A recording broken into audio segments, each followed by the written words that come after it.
Hello. അപ്പോൾ ഇന്നത്തെ നമ്മൾ ഈ അസൈൻമെൻറ്റിൽ പറയാൻ പോകുന്നത് സ്കിന്നേഴ്സ് ഇമിറ്റേഷൻ തിയറിയാണ്. അത് സബ്ജക്റ്റ് വരുന്നത് ലാംഗ്വേജ് അക്രോസ് കരിക്കുലം തന്നെയാണ്. ഫസ്റ്റ് പേജ് അസൈൻമെൻറ്റ് എന്ന് എഴുതാം. അതേപോലെ name, major, year, first year, B എഡിലെ ഫസ്റ്റ് ഇയറിൽ തന്നെയാണ് ഇതുള്ളത്. അപ്പോൾ ഫസ്റ്റ് ഇയർ ആണ് അവിടെ എഴുതേണ്ടത്. അതിനുശേഷം subject language across the curriculum ആണ്. Assignment topic Skinner's imitation theory. Total pages ഇതിൽ യൂസ് ചെയ്തിട്ടുള്ളത് 7 പേജസ് ആണ്. പിന്നെ ലാസ്റ്റ് നിങ്ങൾ എഴുതേണ്ടത് സബ്മിറ്റ് ഡേറ്റ് ആണ്. ഏത് ഡേറ്റിലാണോ നിങ്ങളത് സബ്മിഷൻ ഉള്ളത് ആ സബ്മിഷൻ ഡേറ്റും കൂടി അവിടെ മെൻഷൻ ചെയ്യേണ്ടതാണ്. നെക്സ്റ്റ് പേജിൽ വരുന്നത് അതേപോലെ സബ്ജക്റ്റ് അല്ലെങ്കിൽ ടോപ്പിക്ക്, നമ്മളുടെ ടോപ്പിക്ക് സ്കിന്നേഴ്സ് ഇമിറ്റേഷൻ തിയറിയാണ്. അതേപോലെ സിനോപ്സിസ് എന്തൊക്കെയാണ് നമ്മൾ ഇതിൽ ഇൻക്ലൂഡ് ചെയ്യുന്നത് അതെല്ലാം അവിടെ മെൻഷൻ ചെയ്യണം. ഇൻട്രൊഡക്ഷൻ, പിന്നെ തിയറി, അങ്ങനെ ഓരോന്നും, ലാംഗ്വേജ് അക്വിസിഷൻ, ഫസ്റ്റ് ലാംഗ്വേജ്, അങ്ങനെ ഓരോന്നിൻ്റെയും എന്തൊക്കെയാണോ നമ്മളിതിൽ ഇൻക്ലൂഡ് ചെയ്യുന്നത് അതിൻ്റെയൊക്കെ മെയിൻ ഹെഡിങ് നമ്മളവിടെ കൊടുക്കണം. ഓക്കെ. ടൈപ്സ് ഓഫ് റെസ്പോൺസസ്, അതേപോലെ criticism of Skinner's theory, conclusion, reference, അത്രയാണ് കൊടുത്തിട്ടുള്ളത്. പിന്നെ ഇൻട്രൊഡക്ഷൻ, എന്താണ് ഇൻട്രൊഡക്ഷൻ, അതിലെന്താണ് മെൻഷൻ ചെയ്യുന്നതെന്ന് നമ്മൾ ഇൻട്രൊഡക്ഷനിൽ കൊടുക്കുക. സ്കിന്നേഴ്സ് തിയറിയുടെ മെയിൻ ആയിട്ടുള്ളത് എന്താണ് കാര്യങ്ങളെന്ന് മാത്രമാണ് നമ്മളത് ഇൻക്ലൂഡ് ചെയ്യേണ്ടത്. ഓക്കെ. പിന്നെ അടുത്തത് എന്താ വരുന്നത്, സ്കിന്നേഴ്സ് ഇമിറ്റേഷൻ തിയറിയാണ്. ആ തിയറിയിൽ എന്താണെന്നുള്ളതാണ് നമ്മളതിൽ പറയേണ്ടത്. ഇൻട്രൊഡക്ഷന് ശേഷം, ഇൻട്രൊഡക്ഷൻ ബ്രീഫായി കൊടുത്തതിന് ശേഷം ആ തിയറിയിലെ ബിഹേവിയറിസ്റ്റിക് വ്യൂ ഓഫ് ലാംഗ്വേജ് അക്വിസിഷനാണ് നമ്മളതിൽ മെയിനായിട്ട് ഒരു പോയിൻ്റായി കൊടുത്തിട്ടുള്ളത്. അതാണ് നമ്മളവിടെ കൊടുക്കേണ്ടത്. ഓക്കെ.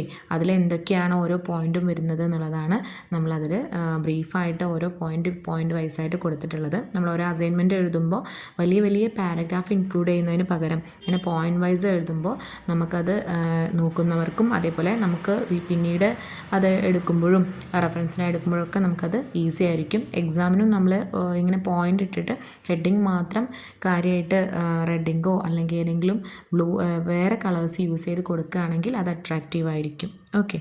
നെക്സ്റ്റ് വരുന്നത് സ്കിന്നേഴ്സ് ഇമിറ്റേഷൻ തിയറി എന്താണെന്നുള്ളതാണ് കാര്യമായിട്ട് അതിൽ എഴുതേണ്ടത്. അതായത് ആ തിയറിയിൽ എന്തൊക്കെയാണ് പറയുന്നത്, അതിൻ്റെ സ്കിന്നറിൻ്റെ അഭിപ്രായ പ്രകാരം അതിലെന്താണ് എന്നുള്ളതാണ് നമ്മളതിൽ ബ്രീഫായിട്ട് കൊടുക്കേണ്ടത്. അതും ഇതേപോലെ പോയിൻ്റ് വൈസാണ് നമ്മൾ ചെയ്യേണ്ടത്. പോയിൻ്റായിട്ട് എഴുതുന്ന സമയത്ത് അത് കാണുമ്പോൾ അട്രാക്റ്റീവ് ആയിരിക്കും. അതേപോലെ തന്നെ നമുക്കത് വായിച്ചെടുക്കാനും അതിൽ നിന്നുള്ള കാര്യങ്ങൾ നമുക്ക് മനസ്സിലാക്കാനും ഒക്കെ ഈസി ആയിരിക്കും. അപ്പോൾ നിങ്ങൾ എക്സാമിന് എപ്പോഴും എന്ത് ചെയ്യണം, 40 പേജസൊക്കെ കംപ്ലീറ്റ് ചെയ്യേണ്ടി വരുമ്പോഴും ഈ പോയിൻ്റ് വൈസ് എഴുതി കഴിഞ്ഞാൽ മാർക്ക് കൂടുതലായിട്ട് സ്കോർ ചെയ്യാൻ പറ്റും. ഈ അസൈൻമെൻറ്റ്സ് എല്ലാം തന്നെ നിങ്ങൾക്ക് എക്സാമിന് ഓരോ ക്വസ്റ്റ്യനായിട്ട് ചോദിക്കാവുന്ന ഇമ്പോർട്ടൻ്റ് ആയിട്ടുള്ള ഒരെണ്ണമാണ് സ്കിന്നേഴ്സ് തിയറി. അപ്പോൾ അതിലെന്തായാലും ഇതൊക്കെ എന്തായാലും എക്സാമിന് വരാവുന്ന ഒരു ക്വസ്റ്റ്യനാണ്. അതുകൊണ്ട് തന്നെ കാര്യമായിട്ട് നോക്കുക. നെക്സ്റ്റ് വരുന്നത് Skinner's view on language acquisition. ഇതിൽ ഈ സ്കിന്നേഴ്സിൻ്റെ വ്യൂ എന്താണെന്നുള്ളതാണ് ഇതിൽ പറഞ്ഞിട്ടുള്ളത്.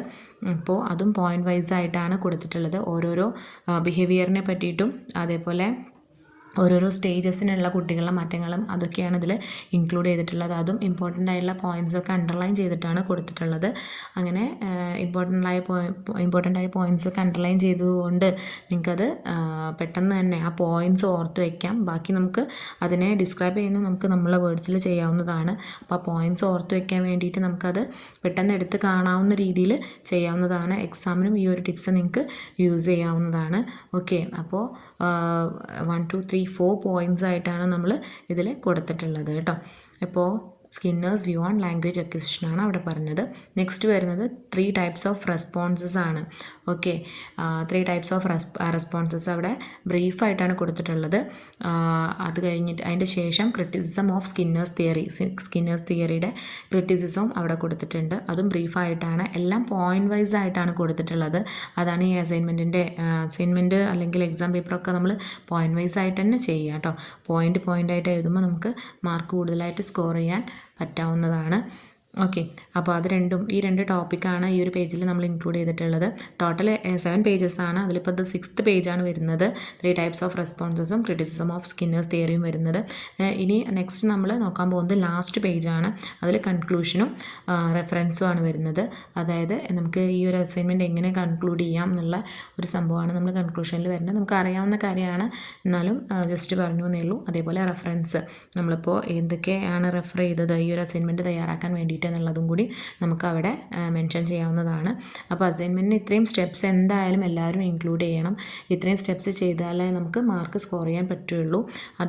ഇതേപോലെ തന്നെ എക്സാമിനും നമുക്ക് എന്ത് ചെയ്യാം, ഓരോ ടോപ്പിക്ക് ഇതേപോലെ അസൈൻമെൻറ്റ് പോലെ തന്നെ സ്റ്റെപ്പ് ബൈ സ്റ്റെപ്പ് ആയിട്ടാണ് നമ്മൾ എഴുതേണ്ടത്.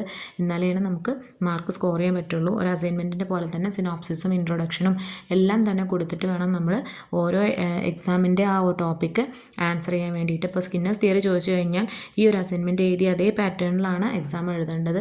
അപ്പോൾ നമുക്കത് 40 പേജസ് കംപ്ലീറ്റ് ചെയ്യാനും അതേപോലെ തന്നെ നമുക്ക് ഇപ്പോൾ ഒരു 10 മാർക്സ് ക്വസ്റ്റ്യൻ ആണെങ്കിൽ ആ 10 മാർക്സ് സ്കോർ ചെയ്യാനും നമുക്കത് ഈസി ആയിരിക്കും. അപ്പോൾ ഇതേപോലെ തന്നെ ബാക്കി എല്ലാ അസൈൻമെൻറ്റ്സും ഞാൻ ഈ ചാനലിൽ അപ്ലോഡ് ചെയ്യുന്നതാണ്. അപ്പോൾ എല്ലാവരും ചാനൽ കാണാം, സബ്സ്ക്രൈബ് ചെയ്യാം. Okay, thank you.